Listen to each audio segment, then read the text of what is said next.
आयसा institute में आपका स्वागत है। बच्चों, हम एक नया टॉपिक लेके आए हैं। ये 12th क्लास का जो है पॉलिटिकल साइंस के बारे में जो है मैं टॉपिक लेके आया हूँ, और इसमें जो है हम बात करेंगे सेकंड बुक की, जिसमें सेकंड बुक में हम बात करेंगे राष्ट्र निर्माण की चुनौती। अब राष्ट्र निर्माण की चुनौती वाला जो है कि इसमें कौन कौन सी टॉपिक को हमें पढ़ना चाहिए।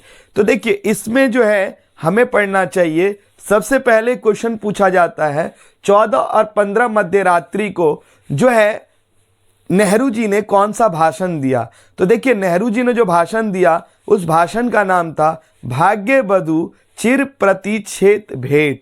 भाग्य वधु चिर प्रतिच्छेद भेंट, और उसको इंग्लिश में कहते हैं tourist with the destiny. Tourist with the destiny. तो ये क्वेश्चन पहला है जो इस चैप्टर में पूछा जाता है। फिर एक और क्वेश्चन है, वो क्वेश्चन जो है आजाद भारत के सामने कौन सी चुनौतियां थी। तो मान के चले क्वेश्चन को अलग तरीके से पूछा जाता है, नेहरू जी के सामने 3 चुनौतियां कौन सी थी जब भारत आजाद हुआ था। तो देखिए, सबसे पहला जो चुनौती था वो था एकता के सूत्र में बांधना, मतलब अखंडता।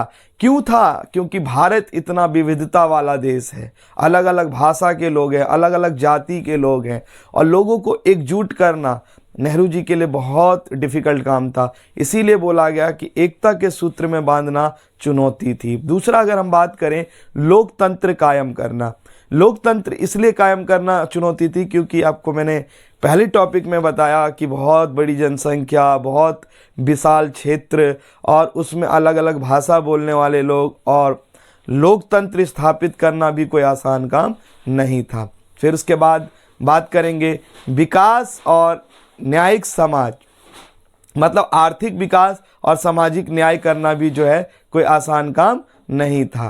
तो फिर उसके बाद ये 3 टॉपिक है जो इसका आंसर होगा जी के लिए आज़ादी के बाद। लेकिन फिर भी जो है ये तीनों काम नेहरू जी कर पाए। अगला क्वेश्चन जो आता है वो पूछा जाता है रजवाड़े कौन थे। और रजवाड़े कौन थे? तो रजवाड़े छोटे मोटे जो राज्य थे उसके राजाएं जो होते थे वो रजवाड़े होते थे। जब भारत आज़ाद हुआ तो इन लोगों को जो है राजाओं ने भड़काया, और भड़काया क्या कि आप जो है आज़ाद होने जा रहे हो। ऐसे में जो है क्यों? क्योंकि अब तो भारत भी आज़ाद हो गया। अब भारत, हिंदुस्तान 2 टुकड़े में हो गया, भारत और पाकिस्तान।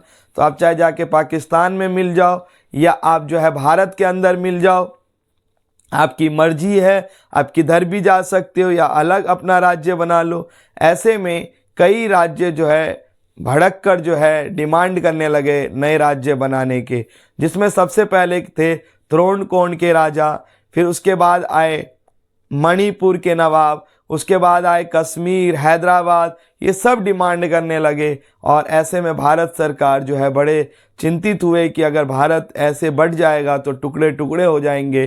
तब जो है पटेल जी ने जो है भूमिकाएं निभाई, और सबको जो है किसी न अपनी चालाकी से, अपनी चतुराई से जो है सबको विलय करवाया। और